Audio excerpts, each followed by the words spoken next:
మొదటిసారిగా చూస్తున్నాను. మీరు నా వద్దున్నప్పుడు కూడా వచ్చినప్పటి నుంచి మౌనంగా ఉండటం. బహుశా హంతకుడు దాదాపు మీ చేతికి చిక్కుంటాడు. అలా జరిగితే బాగుండేది రుకయ్య. మేం వీలైనంత త్వరగా వాడిని పట్టుకోవాలి అనుకుంటున్నాం. లేదంటే జనాలు ఇదంతా మా చేతగానితనం అనుకుంటారు. ఎందుకు మిమ్మల్ని మీరే కించపరుచుకుంటారు జలాల్? హంతకుడు ఇంతవరకు పట్టుబడలేదు నిజమే, కానీ ఇందులో మీ తప్పే ఉందని. అసలు తప్పంతా మాదే రుకయ్య. మేము జోధా బేగంని విడుదల చేయడం తప్పు. అంటే ఏమిటంటే ఆవిడ మా బలాన్ని బలహీనపరచడానికి ప్రయత్నిస్తోంది. మాకు స్పందించే హృదయం లేదు కనుక. కానీ ఆవిడ మా మనసుకి ఎంతో చేరుగా ఉన్న వాళ్ళ మీద గురి పెడుతోంది రుకయ్య. ఎవరి మీద? మా పెద్దమ్మ గారి మీద.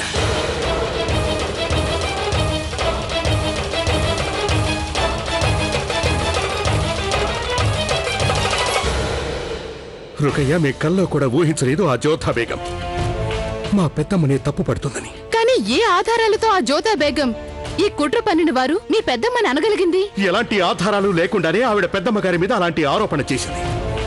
చాలా పెద్ద తప్పు చేసింది జోధా బేగం. పెద్దమ్మ ఎంతగా బాధపడిందో అని ఆలోచించే కొద్దీ మాకు ఆందోళన కలుగుతోంది.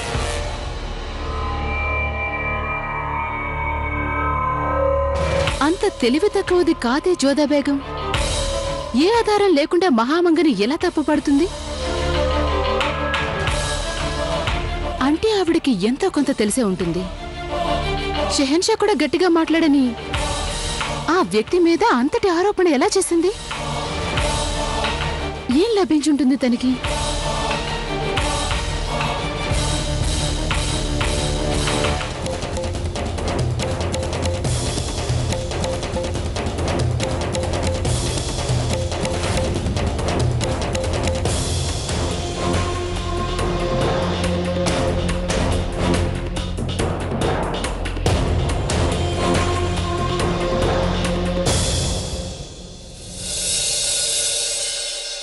తమరు నన్ను రమ్మన్నారట రుకయ్య బేగం. ఏం లేదు, నేను ఈరోజు మీతో చదరంగం ఆడాలనుకుంటున్నాను. తమరి ఆదేశాన్ని పాటిస్తాను రుకయ్య బేగం. కానీ ఇవాళ చదరంగం ఆట మీద నాకు ఆసక్తి లేదు. అవునా? నేనేమో జోధా బేగం అబద్ధమాడిందని రుజువు చేసిన తర్వాత తమరు ఎంతో ఆనందంలో మునుగుంటారనుకున్నా. ఆశ్చర్యపోకండి, జలాల్ నా దగ్గర ఏదీ దాచుంచరు.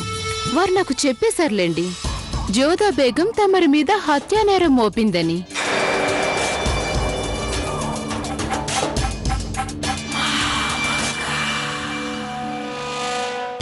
మీకేమనిపిస్తోంది? నాకేమనిపిస్తేంలేండి. ముఖ్యమైనది ఏంటంటే జలాల్కి ఏమనిపిస్తుందా అని. జలాల్ ప్రాణాలు ముగ్గురిని నమ్ముకొని నిలబడ్డాయి. ఒకరేమో బేగం హమీదా, నేను, ఆయన పెద్దమ్మ. అంటే మీరే. ఒకవేళ దేవుడే వచ్చి చెప్పినా సరే జలాల్ మన ముగ్గురి మీద సందేహపడరు. వారు జోధా బేగం మాట లెక్క చేయలేదు. మంచి పని చేశారు వారు.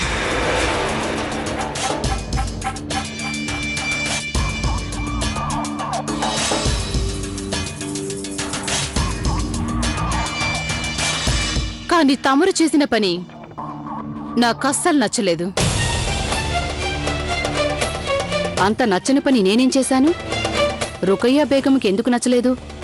తమరు జోధా బేగంని బలపరిచారు. ఏంటి? నేను జోధా బేగంని బలపరచటమా? అవును. మీరు గనక తలుచుకోనుంటే జలాల్ చెంపదెబ్బతో జోధా బేగంకి బుద్ధి చెప్పించేవారు. తమరు గనక అనుకునుంటే జోధా బేగంని ఆగ్రా నుంచి వెళ్లగొట్టుండేవారు.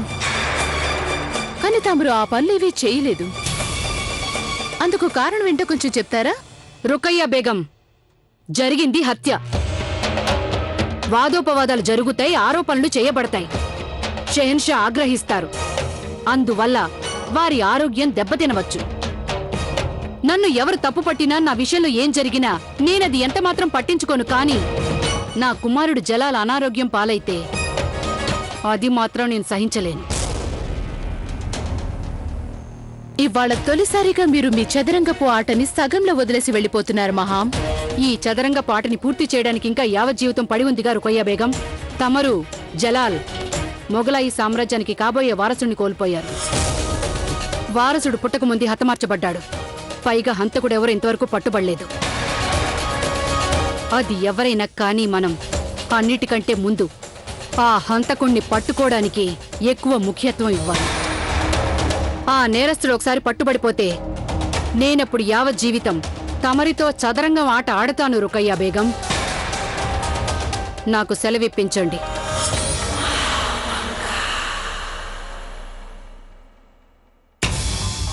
ఒకవైపు చూస్తే అంతటి నీచమైన పనికి మీరు పాల్పడి ఉండరని అనిపిస్తోంది. కానీ జోధా బేగం మీరే చేశారని అంటోంది. ఏది ఏవైనా జోధా బేగం మాట మీద కొంచెం దృష్టి సారించాలని అనిపిస్తోంది. మీరు నిరపరాధులని తేలిపోయింది. మీరు విముక్తులయ్యారు. అందువల్ల ఈ వ్యవహారానికి దూరంగా ఉంటేనే మంచిది. నిజాన్ని నిరూపించాలంటే కష్టాలు ఎదుర్కోవాల్సిందేగా మోతి.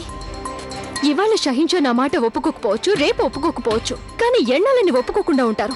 నా మాటని షహించా నమ్మేంత వరకు, నా మీద ఆయనకి విశ్వాసం కలిగేంత వరకు, నిజమైన దోషి మహామాంగే అని ఆయన తెలుసుకునేంత వరకు నేను ప్రయత్నం చేస్తూనే ఉంటాను. కానీ నేను చెప్పే ఒక సంగతి గుర్తుంచుకో జోదా, సాక్ష్యాధారాలు లేకుండా మీరెన్ని ప్రయత్నాలు చేసినా అవి ఫలించబోవు.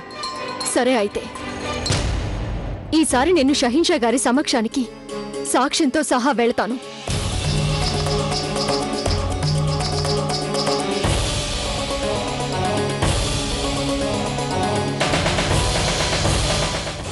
ముందు మార్గంలో మొగలాయల గస్తీ ఉండుండొచ్చు. గూఢచారుల్ని ముందుకు వెళ్లే మార్గాన్ని తనిఖీ చేయమని చెప్పండి. నాకు సందేహం కలుగుతోంది. మొఘలుల్ని ఎదుర్కోవడానికి మన సైన్య సమీకరణ చాలా ఏళ్లు పడుతుంది. కానీ అన్నేళ్లయ్యేసరికి జలాలుద్దీన్ బలగం కూడా పెరిగిపోతుంది కదా. అందుకే అతన్ని ఎదుర్కోవాలంటే మన సైనిక బలగం సరిపోదు. యుద్ధంలో గెలవాలంటే సేనతో అవసరం మాత్రమే ఉండదు మంత్రి గారు. సంకల్ప బలం అనేది చాలా అవసరం. ఇక ఎవరైనా స్వతంత్రంగా ఉండాలనే సంకల్పం అన్నిటికంటే పెద్ద సంకల్పం కాగలదు. ఆ సంకల్పం నాకుంది. ఎంతకాలమైనా పట్టనివ్వండి, విజయం మనకే సిద్ధిస్తుంది. జలాల్ నన్ను లొంగ తీసుకోలేడు. ఏదో ఒక రోజు నేను అతన్ని బలహీనపరిచి తీరుతాను. కానీ రాజవంశస్థులందరి ఆలోచన విధానం మీలా ఉండదు మహారాజా. తమరు ఎవరిని దృష్టిలో పెట్టుకుని అలా మాట్లాడుతున్నారో నాకు తెలుసు. పిరికివాడు ఆ భారమల్లో యుద్ధానికి భయపడి తన కుమార్తెని జలాల్కిచ్చి వివాహం చేశాడు. ఇక తనేమో సామంతునిగా ఉండటానికి లొంగిపోయాడు. కానీ నేను పిరికివాణ్ణి కాదు. ప్రణామాలు మహారాజా. బారమల్లు మహారాజు తన మంత్రులు కొందరు సైనికులతో కలిసి ఆగ్రా నుంచి ఆమేరుకు బయలుదేరి వెళ్లారు. మనకందిన వార్త ప్రకారం వాళ్ళు ఈ మార్గంలోనే వెళ్లనున్నారు.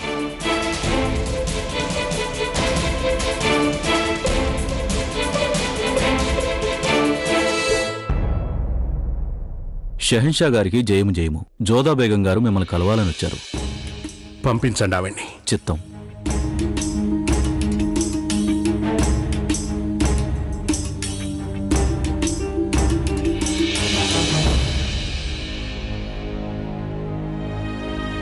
మాకేదైనా చెప్పడానికి ముందు ఒకటి గుర్తుంచుకోండి జోధా బేగం, మీరు మళ్ళీ పెద్దమ్మ మీద ఆరోపణ చేయాలని ఇక్కడికి వస్తే అందుకు తమరికి తగిన శిక్ష పడుతుంది. న్యాయాన్ని కోరి వచ్చిన వారిని శిక్ష పేరు చెప్పి భయపడతారా మీరు? నాకు శిక్ష గురించి భయం లేదు. నేను చెప్పాలనుకున్నది చెప్పే వెళ్తాను. ఒకసారి రుకయ్య బేగం మిమ్మల్ని కాపాడితే ఇంకోసారి పెద్దమ్మ గారు మిమ్మల్ని కాపాడారు. కానీ ఈసారి మీ అదృష్టం బాగుండకపోవచ్చు జోధా బేగం. అదృష్టం గురించి పిరికి వాళ్ళు ఆలోచిస్తారు. నేను పిరికిదాన్ని కాదు.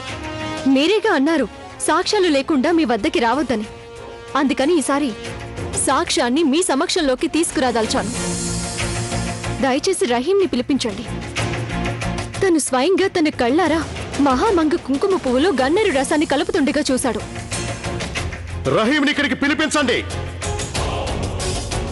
మీరు 4 ఏళ్ల కుర్రాన్ని కూడా మీ కుట్రలో పాలు పంచుకునేలా చేస్తుంటే మాకు చాలా ఆశ్చర్యంగా ఉంది జోధా బేగం. మహామంగ కుట్ర పన్నడం ఒక 4 ఏళ్ల పిల్లాడు చూసినట్లయితే అందుకు నేనేం చేయగలను? తమరు ఎలాగూ నా మాట నమ్మరు కదా. ఒకవేళ 4 ఏళ్ల పిల్లాడే తమరికి తెలిసొచ్చేలా చేస్తాడేమో. మీరు మీ పెద్దమ్మ మహామంగ అసలు స్వరూపం తెలుసుకోవడంలో ఎలా విఫలమయ్యారో తెలియజేస్తాడు. మాట్లాడకండి. ఇంకో మాట కూడా మాట్లాడద్దు. మా సామ్రాజ్యంలో నేరస్తులకి ఆశ్రయం లభించదు, కేవలం శిక్ష మాత్రమే లభిస్తుంది. నేరం చేసిన వారు వయసులో చిన్నవారైనా సరే. ఇలా రండి రహీం.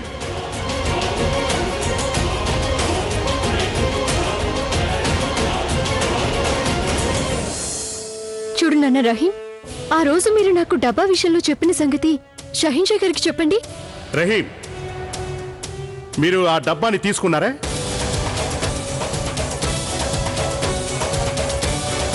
నేను దొంగిలించలేదు. నేను దొంగని కాదు. నాకు శిక్ష వేయకండి మీరు. రహీం, నువ్వేమి కంగారు పడుకో. నీకు ఆ డబ్బా ఎక్కడ దొరికింది? ఎవరున్నారు అక్కడ? ఆ డబ్బాలో గన్నే రసం పోసిన వారెవరు చెప్పు నాన్నా. ఆ పిల్లాన్ని తప్పుదారి పట్టించడానికి ప్రయత్నించద్దు, మేము అతనితో మాట్లాడుతున్నాం కదా. రహీం, మీరు ఈ డబ్బా తీసుకున్నారా? నేను దొంగిలించలేదు. నేను చిన్నమ్మతో అస్సలు మాట్లాడను. చిన్నమ్మ చాలా చెడ్డది. చిన్నమ్మ చెడ్డది. రహీం, అయితే ఇదేనన్నమాట మీ సాక్షి.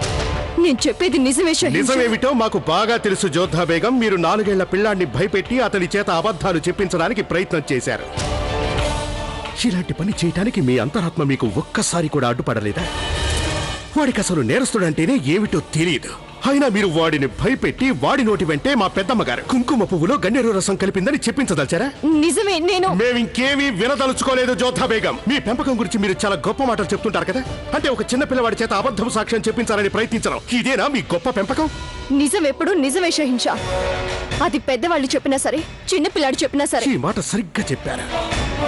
అందుకని ఆ చిన్న పిల్లవాడు నిజమే చెప్పి వెళ్ళాడు కదా తమ్మరు చెడ్డవారు అని. అతను చిన్న పిల్లాడు.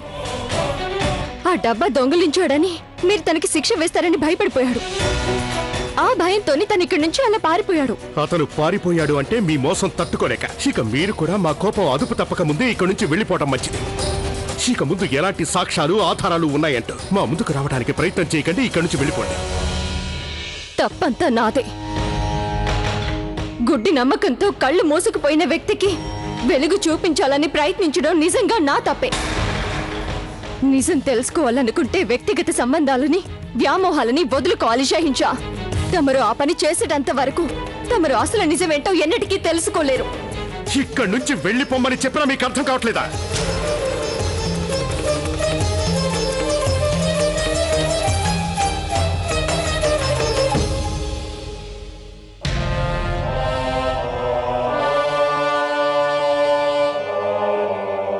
ఎందుకిలా జోధా బేగం పెద్దమ్మని పీడిస్తుందో అర్థం కావట్లేదు. కాలం నాకు అనుకూలంగా లేదు మోతి. ఇక నాకు వేరే దారి లేకుండా పోయింది. అయినా జోధా, రహీం తమర సమక్షంలో నిజం చెప్పినప్పుడు తను షహీన్షా గారి సమక్షంలో అది ఎందుకు చెప్పలేదు? రహీం ఇంకా చిన్నపిల్లాడు మోతి. షహీన్షా గారి కోపం చూసి తను భయపడిపోయాడు. తనకి షహీన్షా శిక్ష విధిస్తాడనుకున్నాడు. అందుకని తను పారిపోయాడు. తనే నాకున్న చివరి సాక్షి. ఇప్పుడు ఇంకెలాగా? ఎలా ఏముంది? నేను ఓటమని ఒప్పుకోను. అసలు ప్రయత్నాలు చేస్తూనే ఉంటాను. నాకు పూర్తిగా నమ్మకం ఉంది ఆ దుర్గామాత నాకు ఏదో ఒక దారి తప్పక చూపిస్తుందని. దేవీమాత ప్రసాదం తీసుకోండి జోధా బేగం.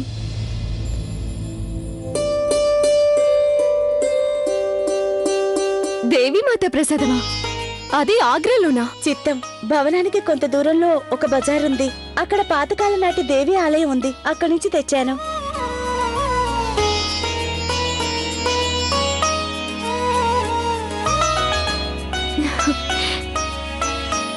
చూసావా మోతి, ఇదే అమ్మవారి సూచన. నేను ఆవిడ్ని సాయం కోరానో లేదో ఆవిడ ఈ విధంగా సూచన పంపించింది.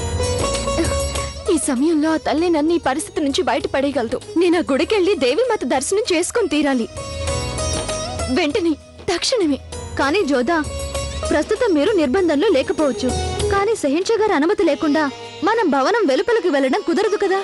కానీ వారిని అడిగి పూజ చేయడానికి వెళ్ళవచ్చు కదా. అంతేకాకుండా షహీన్షా వివాహానికి ముందే నాకిచ్చిన మాట ప్రకారం వారు నా పూజలకి, పునస్కారాలకి ఆటంకం కల్పించబోరు.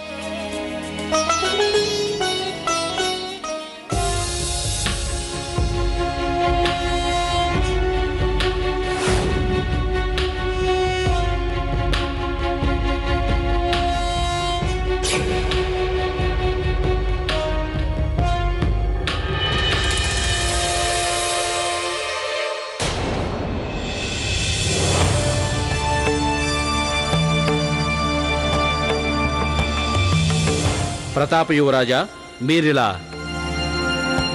మా మార్గానికి అడ్డు వచ్చిన కారణం? ద్రోహం చేసిన వాడు విశ్వాసఘాతకుడు ఏ మార్గంలో వెళ్ళినా దారిలో ఈ ప్రతాపుని చూడక తప్పదు. నేను ఇదివరకే చెప్పాను నేను విశ్వాసఘాతకుని కాదని. సిగ్గుగా ఉంది మాకు. ఒకానొకప్పుడు తమరి రాజవంశంతో మాకు సంబంధాలు ఉండటం సిగ్గుగా ఉంది. ఆ కరవాలం అంత భారంగా ఉంటే దాన్ని మోయలేకపోతే అది తీసి పక్కన పెట్టేయండి.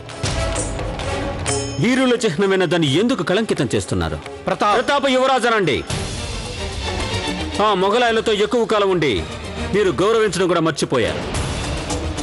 నమ్మక ద్రోహం చేసిన మీరు మీ కుమార్తె వివాహం గురించి చెప్పడానికి ఆగ్రా వెళ్ళారట కదా. అక్కడికి వెళ్ళాక మొగలాయల చేతులతోనే కాబోయే అల్లుని చంపించేశారట. ఇప్పుడేం చేయదలిచారు? మీ రెండవ కూతురు సుకన్య వివాహం కూడా ఒక మొగలాయితోనే జరిపించేస్తారా? నోరు జారగ ప్రతాప్, ఇది పూర్తిగా మా వ్యక్తిగత విషయం. నేను ఇంతకు ముందే చెప్పాను, ఇది పూర్తిగా మీ వ్యక్తిగత వ్యవహారం కాదని. తమరి పిరికితనం వల్లనే మన రాజపుత్రుల వంశస్థులకు చెడ్డ పేరు వచ్చింది. 17 మంది రాజవంశీయులు తమరి కూతురి సంబంధం తిరస్కరించారు, చీకొట్టారు. దీనికంతా మీ పిరికితనమే కారణం. కానీ నేను విజ్ఞప్తి చేయడం వల్లే, మిగతా రాజవంశీయుల పేరు కూడా తమరి పిరికితనం వల్ల కళంకితం కాకూడదని భావించడం వల్లే సుజాన్పూర్ మహారాజు తమ సంబంధం అంగీకరించారు భారమల్లు గారు. అంతేకాదు తమరి కూతురు సుకన్యకి రతన్ సింగ్ నుంచి వివాహం చేసి మీ భారం తగ్గించాలనుకున్నాడు. అతన్ని కూడా చంపించేశారు.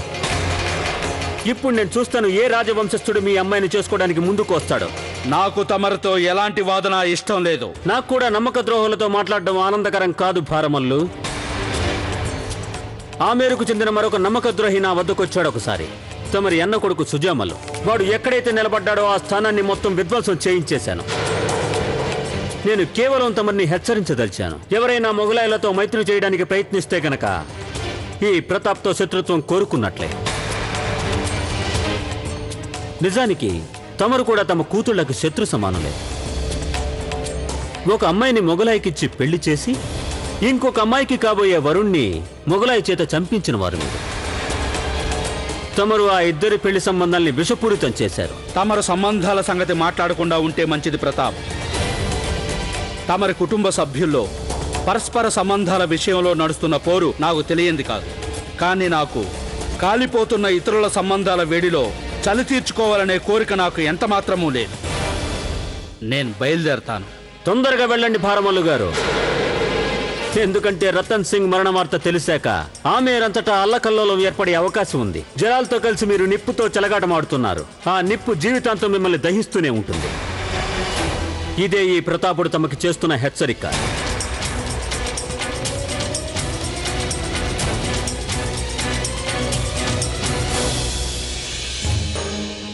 ఈ డబ్బాను తయారు చేసిన వాడు ఎక్కడుంటాడు రుకయ్య? హోషేరి అతన్ని పిలిపించాడు. అయినా ఆ సంగతి తమరెందుకు అడుగుతున్నారు? మేము అతన్ని కలిసి ప్రశ్నించాలనుకుంటున్నాం రుకయ్య. అతని పేరు అల్తాఫ్ ఖాదిరి. అతను భవనం వెలుపల ఉన్న చిన్న బజారులో ఒక దుకాణం నడుపుతూ జీవిస్తున్నాడు. తమరు కావాలంటే అతని భవనానికి పిలిపించుకోవచ్చు. వద్దు రుకయ్య, ఆ హంతకుడు ఈ భవనంలో ఉండే అవకాశం ఉంది. అందుకని వాడికి సమాచారం తెలియనివ్వకూడదు. మేము ఈ డబ్బా చేసిన వాడిని మా విధానంలో కలుస్తాం. ఈ సంగతి ఇంకెవ్వరికీ తెలియడానికి వీల్లేదు.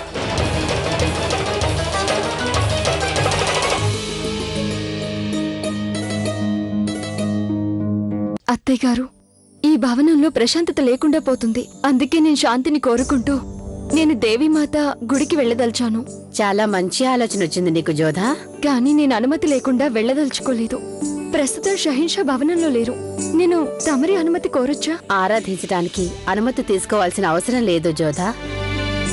పైగా నువ్వు ఒక సత్సంకల్పంతో వెళ్తానంటున్నావు. నా ఉద్దేశంలో జలాల్ కిందకు ఎలాంటి అభ్యంతరం ఉండబోదు. నువ్వు వెళ్ళొచ్చు తల్లి. ధన్యవాదాలు అత్తయ్య గారు.